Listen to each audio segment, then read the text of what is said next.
suck!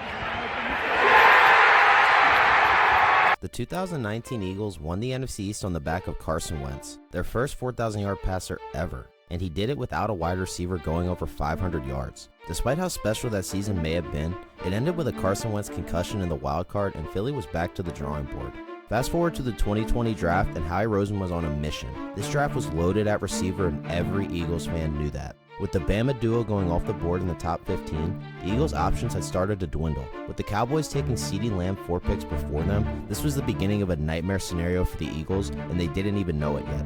At pick 21, Roseman selects TCU wideout Jalen Reagor for his speed and potential deep threat ability, in turn letting the best receiver of the decade go to the Vikings just 1 pick later. Reagor was supposed to revitalize the Eagles' offense and unlock Carson Wentz. Instead, Reagor quickly becomes a grave target of criticism as the Eagles' offense has now gotten worse than they could ever imagine as they watch the receiver they passed on begin to dominate the league as a rookie. But there was one man who wanted to change the narrative in Philly, right all of Howie's wrongs, and get Carson Wentz's career back on the right track.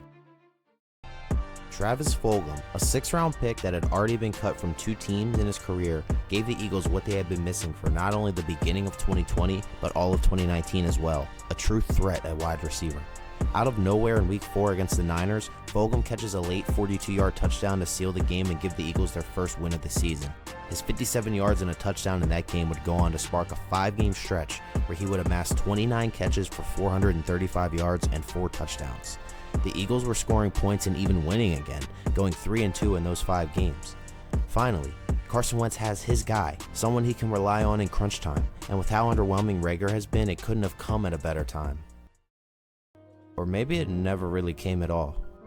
Fulgham went on to catch 9 passes for 104 yards in the final 8 games of the 2020 season, going from 87 yards per game to just 13. His usage oddly and suddenly fell off of a cliff, and after the 2020 season ended, he never caught another pass in the NFL.